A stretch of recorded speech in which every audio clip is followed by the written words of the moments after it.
Listo, Albert. Bueno, como veníamos contando sobre el tema de la formación y de alguna manera la preponderancia de la Iglesia en épocas de Constantino, tiene que ver con esta postura que él tenía como emperador, que era el representante de Dios en la tierra para el culto pagano, lo cual eso le entregaba el título de sumo pontífice o maximus pontifex. Pontifex es la palabra que en latín significa constructor de puentes. Entonces, él era el máximo constructor de puentes. ¿Entre qué? Entre la iglesia, entre el cielo, los dioses, y la tierra, y los hombres. Cuando llega a ese punto, él dice, bueno, si yo soy el máximo pontífice del culto pagano, que hasta ahora trajo el imperio, y yo ahora para el imperio adopto la religión cristiana, tiene que suceder lo mismo, tengo que ser el máximo pontífice. De esa manera es como Constantino toma, toma poder sobre la iglesia y unifica el poder político con el poder religioso. De esta manera, recuerdan de que yo les había comentado que a partir de este momento es donde un concepto con una pureza tan grande como era el concepto de la iglesia, donde eran todos por todos, donde había una comunión, donde había toda una Eucaristía a través de los símbolos del cuerpo y la sangre de Cristo, algo tan puro como todo eso, empieza a perder calidad, empieza a perder valor a partir de este momento, cuando Constantino mezcla la política con la religión. A partir de este momento, la Iglesia Católica comienza un avance sobre las ciudades circunstantes, sobre toda la zona, porque no se olviden que la idea de Constantino de la religión cristiana era aumentar su poder, con un poder político resquebrajado a través de los años, de las luchas y de los pueblos que no soportaban la opresión romana. Todo eso se va resquebrajando. Entonces, con la religión, él empieza a tomar poder. El primer papa reconocido fue Gregorio I, y esto sucede alrededor del año 590. Este papa es el que determina, arbitrariamente, naturalmente, que solamente los clérigos, es decir, aquellos que estaban dentro de las iglesias, eran los autorizados para leer la Biblia. ¿En qué basa este argumento? Bueno, los argumentos que esta iglesia primitiva, a través de este papa, Gregorio I, esgrime, es que el pueblo no está preparado para poder leer la Biblia, porque es analfabeto. ¿Por qué? Porque la Biblia estaba escrita en un idioma que no era el idioma que se hablaba en cada lugar. Entonces, los únicos autorizados para leer la Biblia y de alguna manera transmitirla eran los clérigos. De esta manera, el Vaticano, recordarán que el Vaticano es donde se instala la iglesia en Roma, empieza a tomar acciones propias de la autoridad que tiene. Entonces, deja de lado la Biblia y empieza a incorporar una serie de preceptos, de principios que naturalmente no estaban acorde a la Biblia, pero como nadie la podía leer, nadie podía decir nada.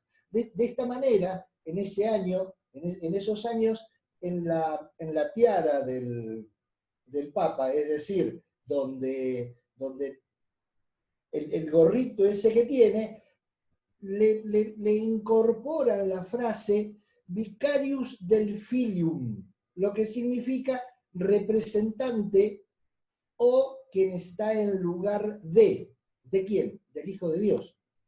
¿no es cierto? Entonces, de esta manera, a partir de este momento, el Papa empieza a ser la cara visible de Dios, ¿no? Y es Dios en la tierra, el Papa, que condice con la teoría de Constantino, que si él era el nexo entre los dioses, ahora él, bueno, todo eso se traslada a este primer Papa. Entonces, de esta manera, ellos empiezan a incorporar. En el año 394 se induce el concepto de la misa.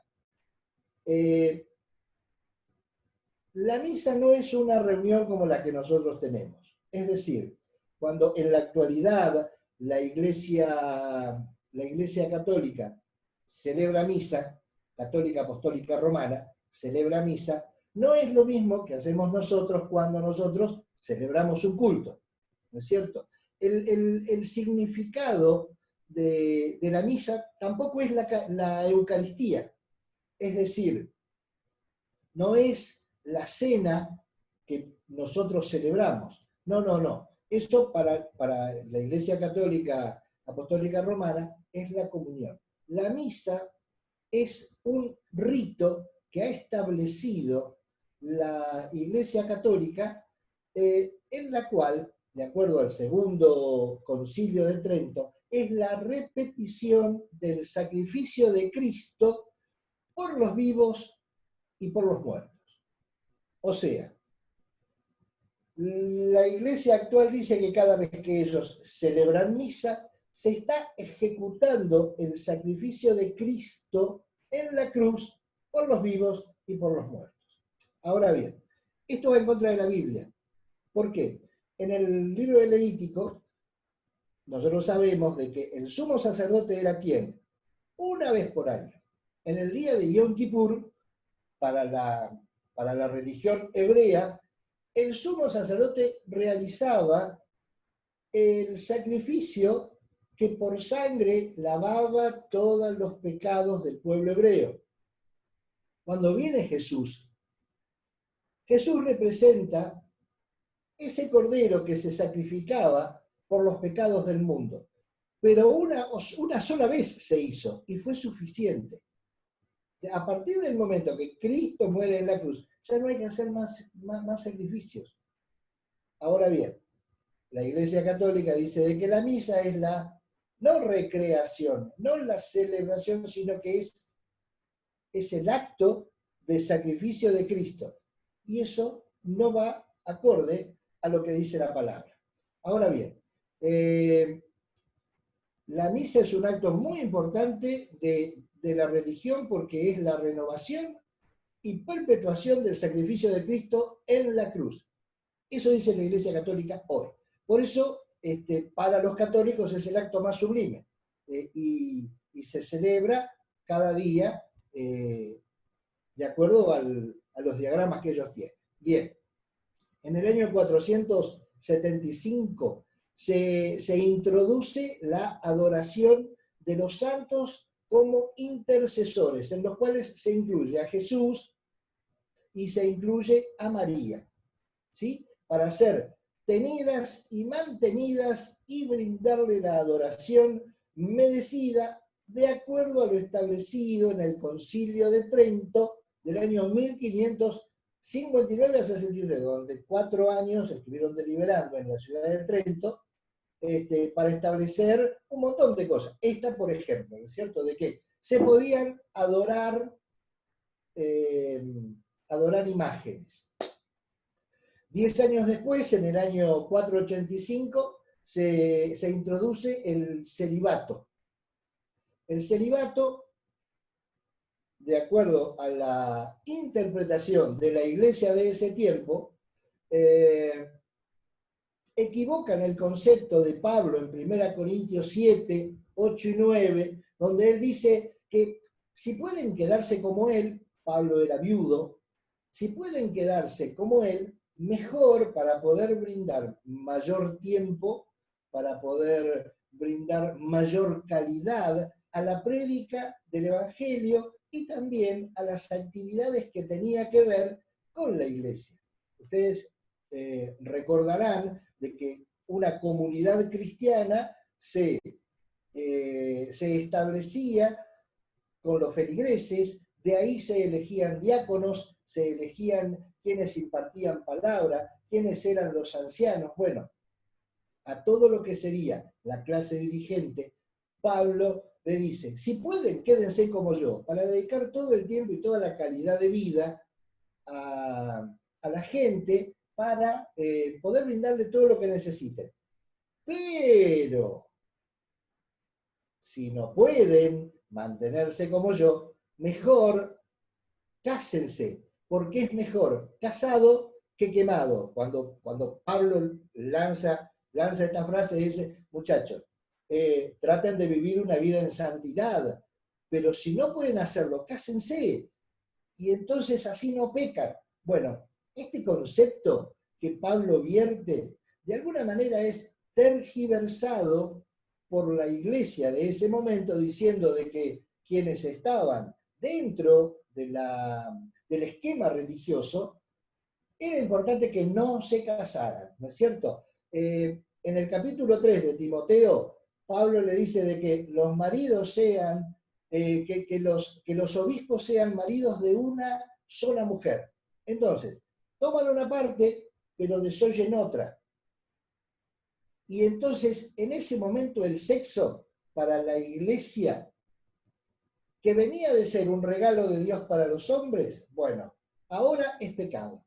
Entonces, ahí es donde se tergiversa nuevamente la palabra y se dice de que aquellos clérigos que están al servicio de Dios deben permanecer solteros. En el año 593 instauran el purgatorio y las oraciones por los muertos. ¿Cómo funcionaba esto? Cuando alguna persona no moría en la gracia, no era santificado o no era sacerdote, es decir, todo el resto de la humanidad, no iban al paraíso, sino que iban al purgatorio. El purgatorio era una especie de estación transbordadora, donde la persona se moría, llegaba a esa estación y esperaba a mejorar su condición y pasar al paraíso. ¿De qué manera se establecía esta mejora? Esta mejora se establecía a través de las misas gregorianas que se hacían, gregorianas porque habían sido establecidos por Gregorio I, ¿no? Las misas gregorianas que se le hacía a los muertos. ¿Me explico? Bien. En el año 600 se dispone que la misa sea dada en latín. Entonces los que podían asistir a una misa y medianamente podían entender algo, listo, chao. Con latín nadie más pudo entender lo que se decía en la misa. En el año 787 se establece el culto a las reliquias y a las imágenes. ¿Qué eran las reliquias? No sé cómo expresarlo. Tal vez surgió la moda de vender, por ejemplo, espinas de la corona de Cristo,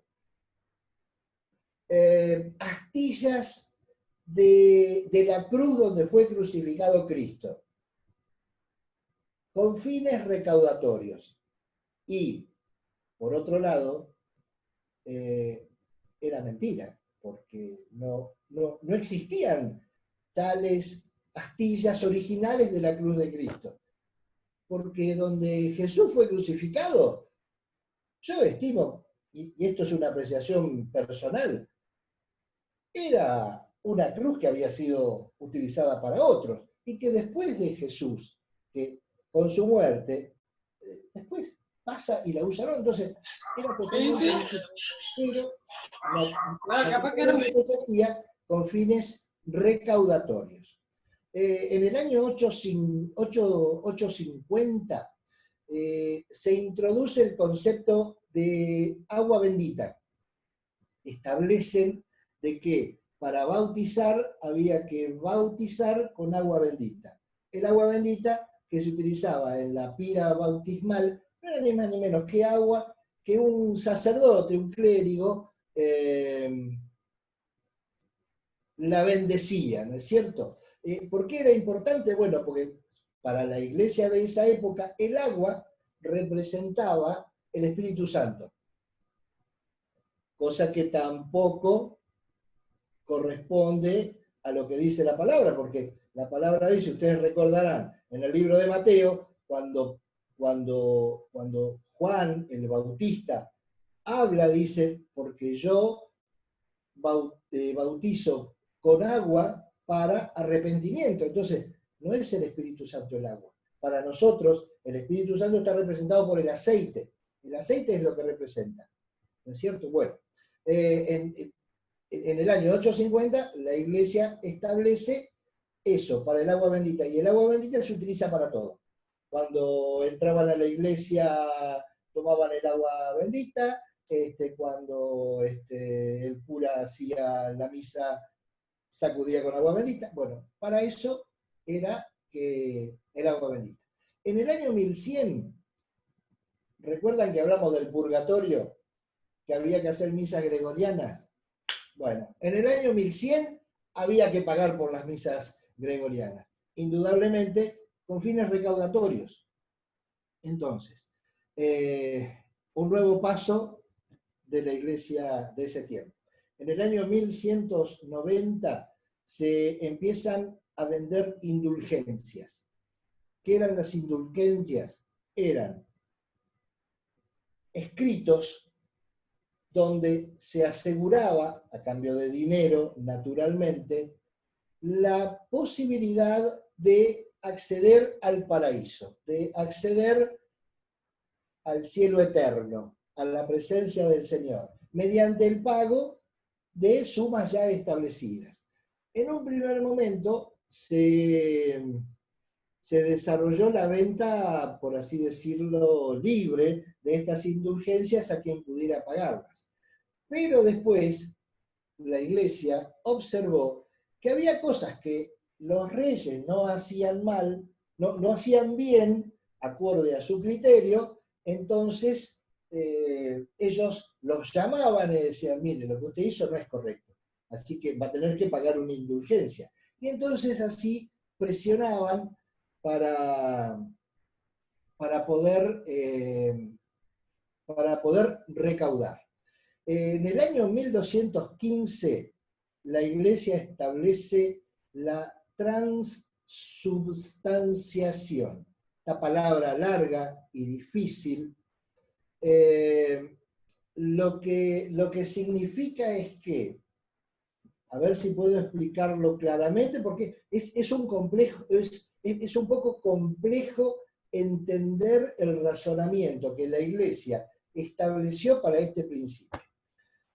Cuando la iglesia de ese tiempo realizaba la Eucaristía, es decir, lo que para nosotros es la Cena del Señor, que tenían la hostia, que representaba al cuerpo, y el vino, que representaba la sangre, bueno, mediante el principio de transubstanciación, en algún momento de toda la ceremonia, en algún momento, desde el punto que el clérigo iba a buscar las hostias y el vino y las entregaba a los fieles, entre medio de todo ese tiempo, la hostia se transformaba en la carne textual, carne de Cristo. No que representaba, sino que era la carne de Cristo. Y el vino, en ese mismo momento, se transformaba en la sangre de Cristo. No representativamente como es para nosotros, sino de manera textual. La iglesia decía de que la hostia era la carne, entonces comían el cuerpo y bebían la sangre de Cristo. Cosa que cuando el Señor establece la cena, y después Pablo lo explica muy bien, representa. Por eso es que Jesús dice, hagan esto en memoria de mí. porque es recordatorio, ni más ni menos. Bueno, entonces ahí tenemos uno de los puntos más importantes. Bueno, todo esto se imaginarán que a través de los tiempos trajo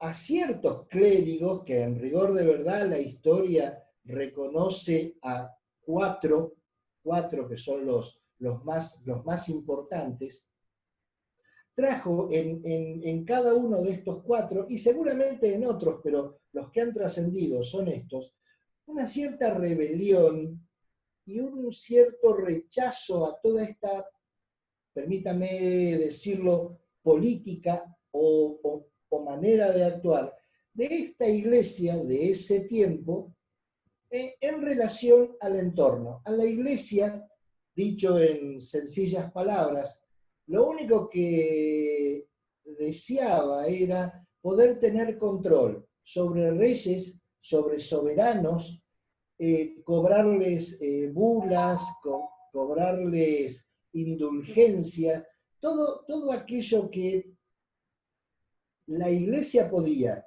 manejar, por así decirlo, entonces para la iglesia estaba todo bien.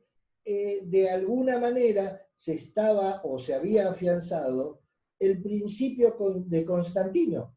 Él quería gobernar a través de la religión, y la iglesia de ese momento era lo que hacía.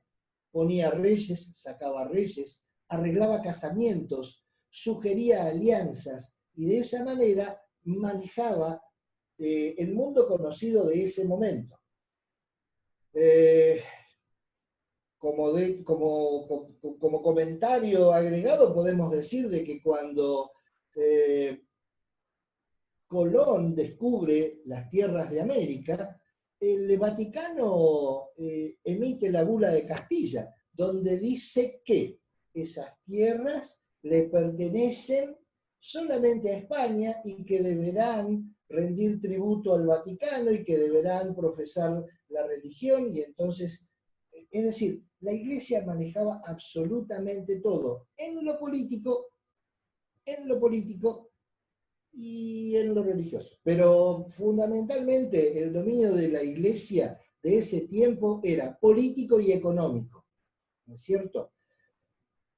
Adquiriendo todo lo que pudiera y recaudando todo lo que pudiera y haciendo de sí un Estado poderoso. Albert, Sí. nos quedan 4 minutos y 40 segundos.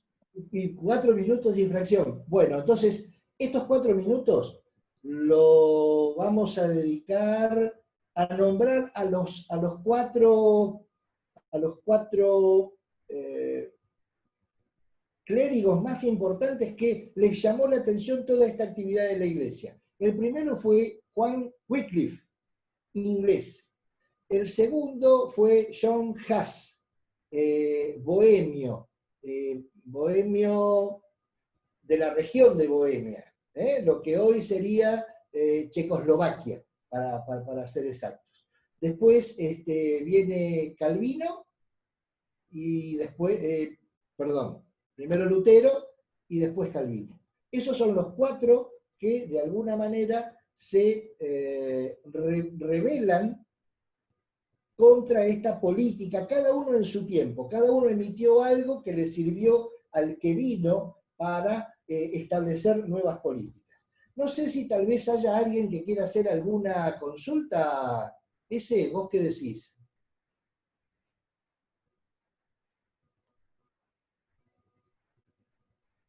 Dame un segundo y activo todo.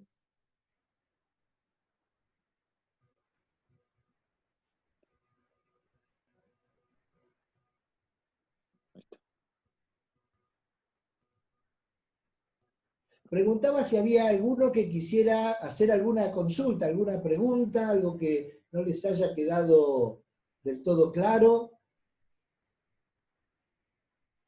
¿Está todo bien? Tienen Bueno, habilitado. es mérito de ustedes, no mío, ténganlo presente a eso. Ustedes entienden mucho, no es que yo explico bien. Bueno, se nos acaba el tiempo, pero bueno, para el próximo sábado, próximo jueves, vamos a estar viendo a estos cuatro protestones, por así decirlo, porque son aquellos de que protestan. Pero fíjense ustedes qué detalle. Cuando Lutero hace las protestas, las hace en latín. Él no quería renovar nada, él lo que quería era mejorar lo que estaba. Sin embargo, fue tan contundente lo que hace Lutero que genera una, no voy a decir grieta, pero una separación entre lo que era la antigua iglesia y lo que empieza a conformarse como la semilla de lo que hoy somos nosotros. La iglesia cristiana protestante, por así decirlo.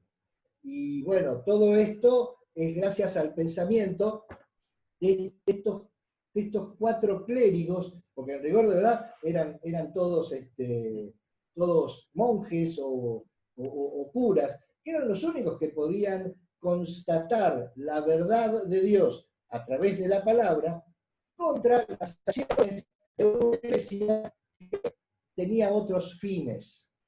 ¿Me explico? Así que bueno, nos está quedando ¿cuánto? 1 minuto 28.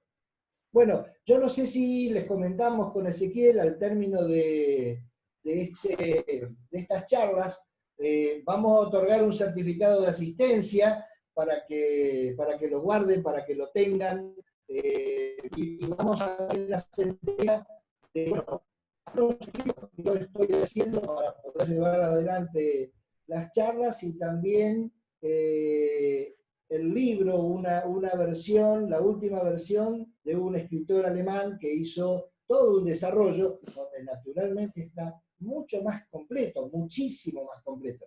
Pero por ahí nos llevaría no sé cuánto poder hablar de un libro que tiene 750 páginas por poco. Así que bueno, nos quedan 40 segundos, así que ya los saludo y a todos ustedes, gracias por la asistencia.